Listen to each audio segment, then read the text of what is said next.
Hello বন্ধুরা, আজকে রান্না করবো ছোটো বোয়াল মাছ।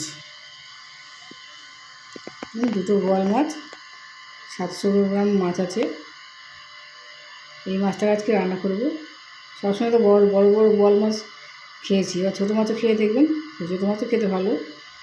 মাছটাকে কেটে নিয়েছি, আমি টুকরো করে কেটে নিয়েছি, এসব করে ধুয়ে নিয়েছি। এবার নুন হলুদটা মাখিয়ে নিচ্ছি। ছোটো মাছও যে খেতে স্বাদ হয়, একবার রান্না করে দেখবেন। যেহেতু কাটা বেশি নেই, খেতে ভালো, সেটা ছোটো মাছ খেতে অসুবিধা নেই। সব রকমই মাছ ঘুরি ফিরে খেয়ে দেখুন, ছোটো বড় এই রকমের মাছ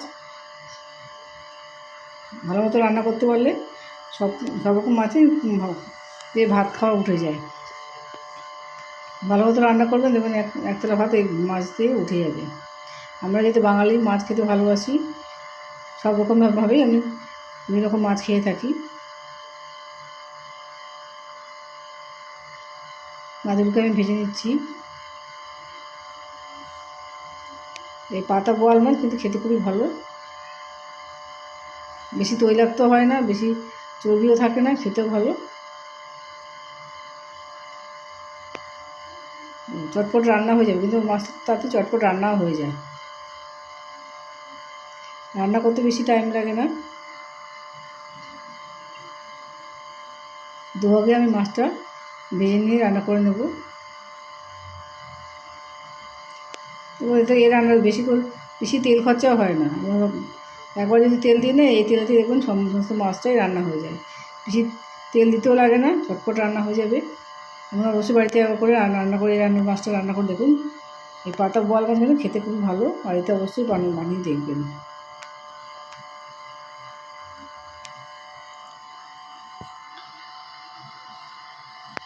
সবসময় বেশি চর্বিযুক্ত মাছ খেলে শরীরেও ক্ষতি হয়।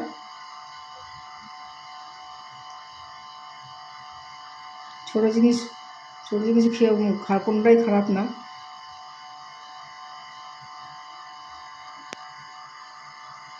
বেশি তাড়াহুড়ো করলে মাছটা ভেঙে যাচ্ছে, বেশি তাড়াহুড়ো করবেন না। আমার মতো তাড়াতাড়ি করবেন না, ধীরে সুস্থে রান্না করবেন। যাদের হাতে টাইম নেবেন আছে, তারা ধীরে সুস্থে রান্না করে দেখবেন। যে কোনো জিনিস তাড়াহুড়ো করলেই সমস্যা হবে।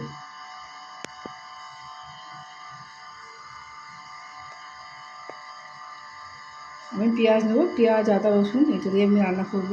দেখুন কীভাবে আমি আস্তে আস্তে করে রান্না করছি। আমার চ্যানেলে এর আগেও মাছের রেসিপি, বোয়াল মাছের রেসিপি আছে। এর আগেও আমি বড় মাছের রান্না করেছি।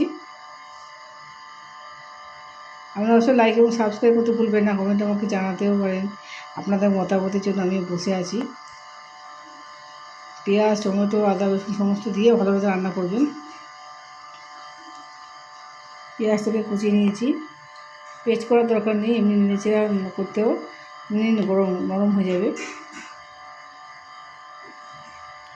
পেঁয়াজ নাড়তে নাড়তে সেটা অনেকটা নরম হয়ে আসবে। এই সময় আমি হলুদ গুঁড়ো, লঙ্কা গুঁড়োটা দিয়ে দেবো। হলুদ গুঁড়ো আর লঙ্কা গুঁড়োটা যদি শুকনো শুকনো, এবার আমরা সামান্য পরিমাণে জল দিয়ে দেবেন।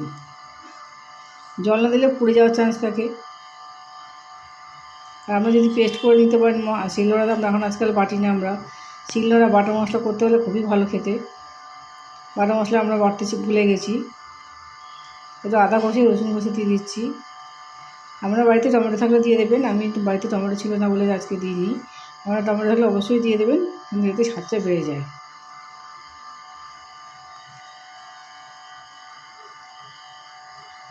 যা বলছিলাম, আজকাল আমরা শিলনোড়া বাটি না, শিলনোড়া বাটলে এই মাছের ঝালটা কিন্তু আরও খাবার দ্বিগুণ স্বাদ বেড়ে যাবে। আমরা যদি শিলনোড়া বেটে রান্না করতে পারেন, সেটা অবশ্য খুবই ভালো। কষে আমি মাখা করে নিয়ে এসেছি। শুকিয়ে গেলে এবার পরিমাণ মতো জল দিয়ে দেবো। যেহেতু ঝাল রান্না করবো, বেশি জল দেবো না। আমরা মাছ অনুযায়ী যতটা পরিমাণ মাছ নেবে সেরকম অনুযায়ী জল দেবেন। এই বোয়াল মাছ একটু ঝাল না করলে খেতে অবশ্য ভালো লাগে না। মাছটা একটু ঝাল করবেন। আপনারা যদি কাঁচা লঙ্কা দিয়ে খেতে চান, কাঁচা লঙ্কা দিয়েও দিতে পারেন। ঝোলটা ভালো মতো ফুটে যখন, তখন আমি এক এক করে মাছটা ছেড়ে দিচ্ছি।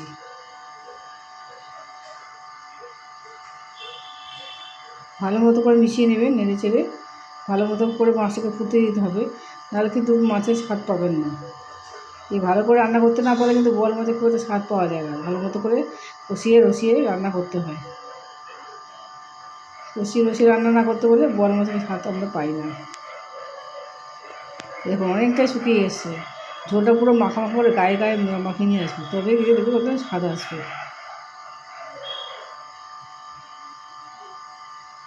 একদম ঘন হয়ে গ্রেভিটা দেখুন একদমই ঘন হয়ে গেছে, না হলে আরও ঠান্ডা হয়ে যাবে। দেখুন যখন নামিয়েছি কত মাখা মাখা হয়ে গেছে। এবার গরম ভাতে পরিবেশন করুন এই বোয়াল মাছের ঝাল। এই দিয়ে কিন্তু এক থালা ভাত মানুষের চেটে পড়ে খেয়ে দেবে। সবাইকে পরিবেশন করুন, আনন্দ সহকারে খান।